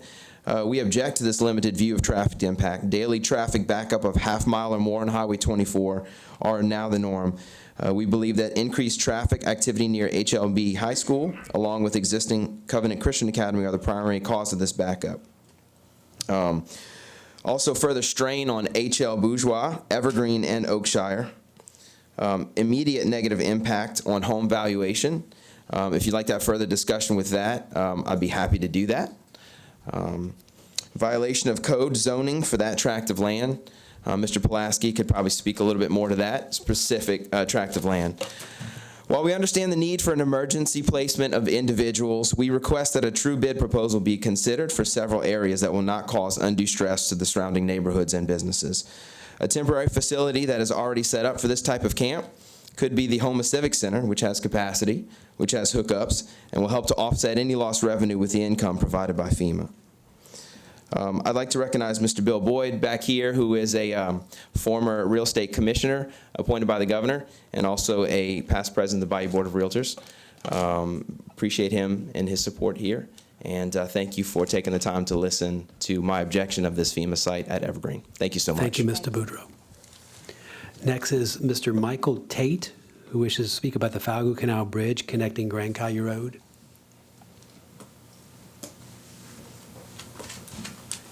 Thanks for giving me a chance to address y'all. And the whole issue is the Bouquet Bridge. I live on the southern end of Shrimpers Row, and access for our mail, emergency. We have another access on Coulon Bridge, which is north, and when the Falco pontoon bridge over to Houma Nav is working, we have access. But the Bouquet Bridge was the only one that was consistently available. Today, when I came here, I had to drive through water on Shrimpers Row, going north to get to the Coulon Bridge, which is a bridge north of the Bouquet Bridge. It's been out, obviously, since the hurricane. And I think the bridge was also damaged by a boat. I know it was. And I was just wanting y'all to understand what happens to us when we can't get our mail. Some of us get our pharmacist prescriptions by mail, and the mail service will not drive through water. So today, we would miss our mail service because they're not going to come down Shrimpers Road from the north because there's water on the road. And Falco Canal, Holman Ave pontoon is not in service today, and it's blocked off. So just wanting a chance that the council understands the issue there, how serious it is for us, and hopefully maybe we could get some kind of timeline when that might be put back in service. I'm a civil engineer in the earlier life, and I understand the issues. I think the state's probably got to do some inspection and that type of stuff. But it's been 9 months, and we're not getting any sense that anything's going anywhere. Now, that may be wrong. But anyway, thanks for the opportunity, Danny. I've talked to him, Mr. Danny Babin, and just an opportunity for the people down there to come here and tell y'all how serious that is for us. But thanks for having me. And hopefully, maybe next, I could come back, maybe we'll have some kind of results y'all could share with us on the timeline of what's going to happen. Thank you, Mr. Tate. Moving into 6:30 public hearing, we have an ordinance to authorize the acquisition of property sites and/or servitudes required to provide a public boat landing adjacent to the Bayou Petit Caillou that facilitates and promotes boating, fishing, and hunting. Public once, public twice, third time public. Motion to close, Mrs. Dirk Guidry, seconded by Mr. Steve Trosclair. All in favor say aye. Motion to adopt. Motion to adopt, Mr. Dirk Guidry, seconded by Mr. Danny Babin. Any discussion, Mr. Dirk Guidry? Yeah, this is a project I've been working on for about 10 years about getting the boat launch down in Cocodrie. We are the fishing capital of the world. I got with Mr. Dove about a year ago, and we finally convinced to make a deal with Mr. Eric and Christy Carrere. So I'd like to really thank them for letting us have that. They could have got a better price for it, but they were community-minded, and they wanted to make sure that we always did have a boat launch there, so because an oyster fisherman wanted to buy it for his own private use. So thank you for anybody that has something to do with it, and we're going to have us a nice boat launch. It's about the bulkhead, the land, the frontage on the bayou is 420 feet, so it's going to really be a nice boat launch. And I talked to Mr. Clay Knockhand, they're going to maintain it. So thank you all for anybody that has something to do with it. Thank you. We have a motion and a second to approve the ordinance. Any more discussion? All in favor say aye. Any opposed? Ordinance is approved. Item B, an ordinance to dedicate and accept the maintenance operation of the streets, drainage servitudes, sewer, and right-of-ways of Park Evangeline Subdivision, Phase B. Energize and accept the street lights and to incorporate Sophie Drive and the extension of Marie Claire Drive and Rue de Fer into the Emergency 911 emergency response system for the purpose of providing a better means of locating addresses. Public once, public twice, third call for public. Motion to close, Mr. Gerald Michel, seconded Mr. Carl Harding. All in favor say aye. Aye. Motion to adopt, Mr. Gerald Michel, seconded Mr. Carl Harding. Any discussion? All in favor say aye. Aye. Any opposed? Ordinance is adopted. 3, committee reports. A, Public Service Committee. Mr. Amity. Thank you, Mr. Chair. I make a motion that the council accept and ratify the minutes of the Public Services Committee held on May 23rd, 2022, and I have no public hearings. Second. Motion, Mr. Amity, seconded Mr. Dirk Guidry. Any discussion? All in favor say aye. Any opposed? Item B, Budget and Finance Committee. Mr. Carl Harding. Thank you, sir. I make a motion that the council accept and ratify the minutes of the Budget and Finance Committee held on May 23rd, 2022. I have one public hearing. It is introducing the ordinance to amend the 2022 adopted operation budget and 5-year capital outlay budget in Turbine Parish Consolidated Government for the following items and to provide for related matters. La Petite Facility Improvement, $20,000. Homer Police Department LCLE grant, $30,000, and call for a public hearing on said matter on Wednesday, June 8, 2022 at 6:30 p.m. Motion, Mr. Harding, seconded by Mr. John Amity. Any discussion? All in favor say aye. Aye. Any opposed? Motion is approved. Moving to appointments to various boards, committees, and commissions. Recreation District Number 2-3 Board, 2 vacancies due to resignations. Chad Adams submits application and resume for consideration. Ms. Therese McCormick submits application and resume for consideration. Mr. Ryan Page submits application and resume for consideration. Mr. Michel. Yes, I would just like to mention that Ms. Therese McCormick is in the audience today, and I want to thank you for applying. We need strong females who can help with leading the different activities in the parish, and especially since you live in the Broadmoor area, we need some diversity, because a lot of our Rec 2-3 board is from the 311 corridor. So, thank you. Thank you. Motion to open, close, and vote. Motion by Mr. Babin to open, close, and vote, seconded by Mr. Michel. All in favor say aye. Aye. Any opposed? Mr. Hampton, do you want to call roll call vote? Yes, sir. Mr. Amade? McCormick, Page. Ms. Domingue? McCormick, Page. Mr. Darren Guidry? Adams Page. Mr. Babin? Adams, McCormick. Mr. Dirk Guidry? Mr. Adams, Ms. McCormick. Mr. Trosclair? Adams, McCormick. Mr. Navy? Adams, McCormick. Mr. Harding? McCormick Page. Mr. Michel? Adams, McCormick. Mr. Chairman, that is 6 votes for Mr. Adams, 8 votes for Ms. McCormick, and 4 votes for Mr. Page. So Ms. McCormick and Mr. Adams are the new board members. Ms. McCormick, would you like to say something? I think You go ahead and come up to the mic if you don't mind.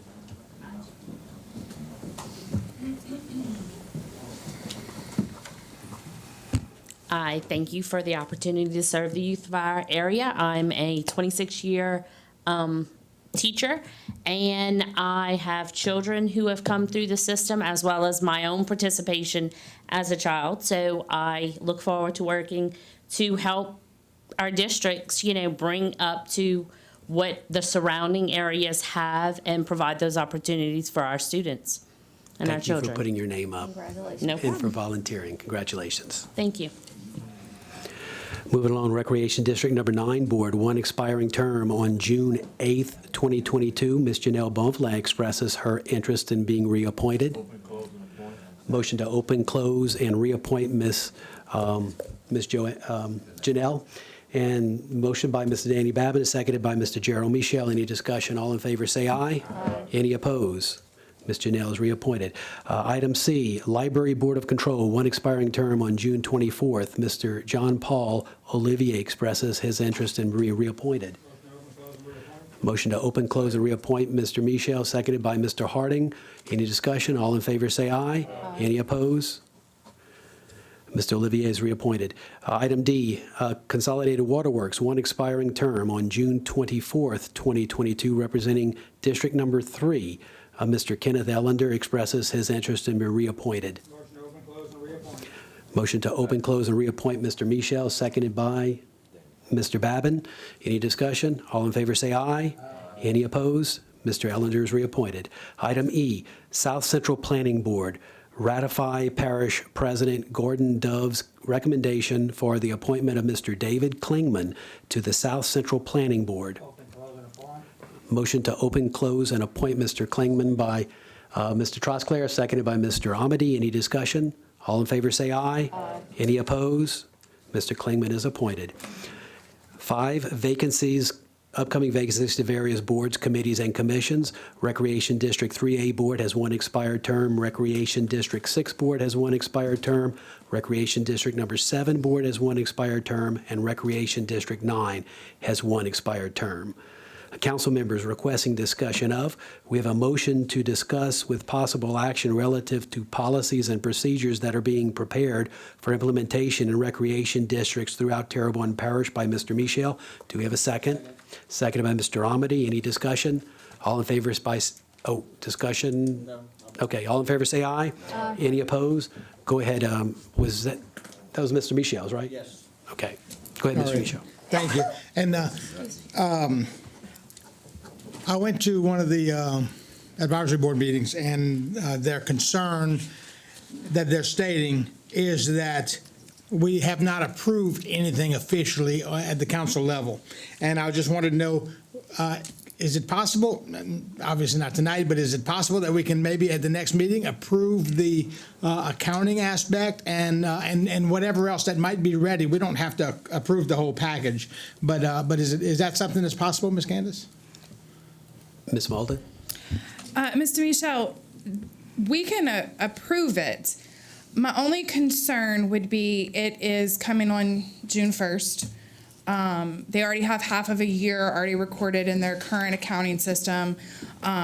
It may cause some problems as we go down the line for budget purposes this year, as well as the end of the year accounting records and audit. I would really suggest it being implemented come January 1st. Can we, but if we could approve it at the next meeting or 2 meetings from now, we can do it as of January 1st. That way they have notice, they have time, and they have no excuses. Correct. I would also tell you, I would be very comfortable saying that I could have everything to you by the last meeting in November, and we could adopt it all at that time, and it'll be done with them implementing it January 1st. And do you think that'll be sufficient, just giving them a month's time? Well, they are being kept up to date with it and the draft, so it's not going to be anything that they haven't seen already. If there's anything that's going to be a significant change or a significant time issue for them, we would address it at that time and let you know that that part wouldn't be Implemented until implemented. maybe 90 days later or something like that. Correct. Okay, that's great. That's all I wanted to know. I appreciate everything that you're doing. I appreciate everything that Roddy's doing on this, and of course I appreciate everything that the rec districts are doing. So. I think we all just need some deadlines. So if we can get the Yes. deadlines in place, we'll make sure it gets moved forward. Okay, thank you. Mr. Amity? Yes, and I thought we had approved some stuff early on, but anyway, my question is really to my fellow members in this discussion in the past concerning the facilities and rental of facilities. I thought in the discussion we talked about trying to put everything on equal terms, but in the meeting the other night, they were talking about where some are going to charge for facilities and some are not going to charge for facilities. So did we not discuss charges for facilities, or we're still going to allow them to do whatever they want? Now, I forget who I was talking to, and they made a good point. They said when somebody finds out that this place is not charging for facilities, they're going to be bombarded and never get to use their facility because people from the north are going to go run to people in the south because they can use theirs for free, whereas the people in the north have a reasonable fee for those charges. But does anybody remember conversation on that? Because if we agreed that we're going to have them all charge for use of facilities, I want to make sure that gets in the policy manual. If I can make a comment on that. Mr. Michel, do you want to address that? Yeah, I don't recall ever saying, I don't know that it's possible to make it uniform, and I think that the supply and demand is gonna get to them, because what they're not gonna be able to do is leave it off. Everybody has to put all of their assets on the program so it's available to the public to book, and so if they have no rental fee, then that's going to become a problem for the people who are in their area, because people in other areas are going to reserve it at no charge, and I don't think it's the right thing to do. Of course, if a rec district does choose to do it at no charge, then they'll take those consequences. But I think that the rec districts have a right to set their own prices, whatever they are. And if anybody disagrees, I thought they could set their own prices. I just thought that every facility was going to have some charge for the use of that facility, because the whole purpose was you've got some groups that are saying we're not going to do this and we're not going to do that, and it's like that's the whole reason of putting this policy and procedure manual together. Because yes, you are going to do what this council says you're gonna do. And I wanna make sure that if we discuss that it gets included, and I think Ms. Malden has a comment. Oh, go ahead, Ms. Malden. I believe the conversation was all rec districts have to put all of their facilities within the program. Everything, the rental and all has to go there. But in order to keep their separation and their control over it, they were the ones that were able to set the rental rate. And we didn't say it was a required rental Okay. rate. Thanks for the clarification. Mr. Harding. Yeah, and then again, to add on that, even though I have something else to say, is the fact that there are some instances that there may be some nonprofits that's involved, and they through their business, they can allow nonprofits to go through that, and somebody just passing by just thinks, oh, well, it's a lot of people over there, how much they charge, but they didn't charge anything, but then they don't realize it's a nonprofit. The reporting of the assets, I had a conversation prior to me going to the last meeting, and Mr. Lateral also stated to these recreation districts that they need all their assets to be put in there. I made a statement in that last meeting also is the fact that we are relying on them to actually bring all the information that they need to us. And just like Mr. Michel was concerned about, there are some things that we can approve right now that we may not have to, such as there's a question of day camps. We need to have that, the day camps and the transportation of the day camps. That was a concern of theirs. You know, it's kind of difficult to have a day camp, and we haven't really worked out a full understanding. I'm assuming, I think you had some conversation with that, Ms. Malton. Yeah, and I think we can work something out with that. There is a current policy in place for day camps that is outside of what we're working on. So that will be included because there's one that's already been in place. Yeah, and I think where we are here is the fact that if these day camps, they have certain funding that's provided through their budget for their day camps. So they have that. That's guidelines that Turbine Parish that the government said, these guidelines you guys have to follow. But if any other revenue from their individual district, so that's perhaps where it is right there where they can come in agreement perhaps with the school board and have field trips and stuff like that. So when I was in the meeting, I don't think that was fully understood at the time, and hopefully those people that are out there can actually have that understanding, you know what I mean? And if you have any other questions, call Ms. Candace and get clarification. Get clarification on that. They're not saying that you cannot actually have any field trips. It's just circumstances and guidelines that you have to go through to get these field trips. Thank you. Mr. Amity? Thank you, Mr. Chair. And Mr. Harding brought out a point that I wanted to take a look at. If you and Roddy's having trouble getting information, please let this council know so that we can work on those reg districts to get that information. Mr. Wendell, I know, is putting all that information into that program, into that software, and if it's holding him up on getting it done, then we need to, we who represent those districts need to encourage them to get that done so it doesn't drag on. I mean, the storm just wiped out a lot of progress in what we were doing, and we don't want to hold it up anymore. We want to get this done so that first of the year we can implement everything. Thank you.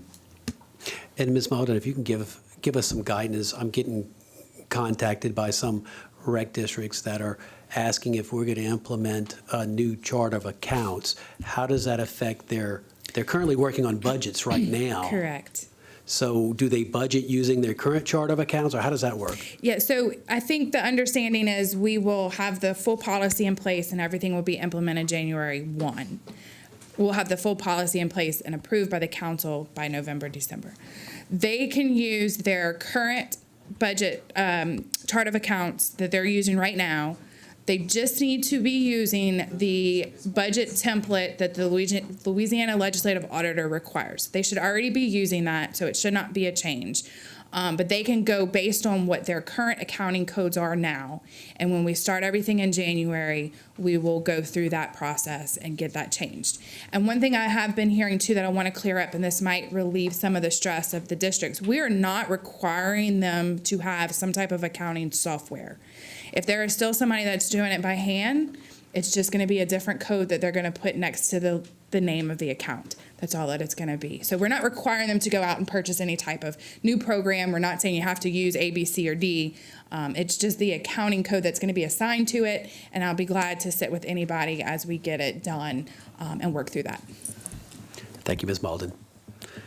Seeing nothing else, moving along, announcements. Parish President, Mike, is there anything? Council members?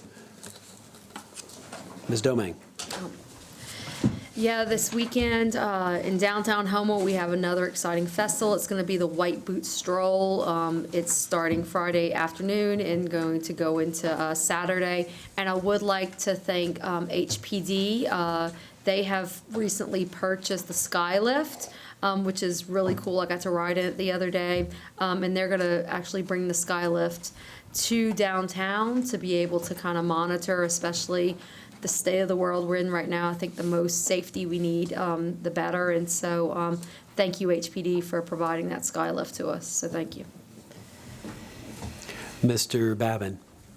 Yes, besides my 52nd wedding anniversary Monday, is Memorial Day Monday. Okay, Congratulations. And I want all of us to remember the people who gave their lives to make us to get up here. Also, along with that, Saturday at the Military Museum on Barrett Street at 11 o'clock, they will have a function, a ceremony to honor Memorial Day. And Sheriff Tim Saunier is the keynote speaker. So it's 11 o'clock at the museum. Mr. Michel. Thank you. I would like to thank the Houma Police Department and also Mr. Steve Ponville for having a strong presence at the graduation for Vanderbilt Catholic High School at the Civic Center this past Saturday. It is much appreciated, but they had a specifically strong presence for Vanderbilt, and so I want to thank them for that. And also keep in mind, please, everyone, that schools are closing. And it's going to be staggering. It's going to be at different times. So, and some of them are closing later. So be aware of the school zones. They might not be ending when we think they're ending. And especially beware of the pedestrians in the subdivisions who are playing out near the streets or in the streets. And everyone have a good and safe summer. Thank you. And I would like to announce that the Terrebonne Parish Council has an opening. If you would like to come work for us at the council, we have an opening for a minute clerk, is to provide clericals. What is that? Council office. Well, but the duties are to provide clerical support for the council members and the council clerk, including the attendance in certain council committee and other meetings assigned by the council, and prepare the agendas prior to and the minutes following said meetings. If you are interested in this, please contact the Terrebonne Parish Human Resources Department and figure out how you can apply for that job. Seeing nothing else, do we have a motion to adjourn? Motion to adjourn, Mr. Babin, seconded, Mr. Michel. All in favor say aye. Aye. Any opposed? We are adjourned.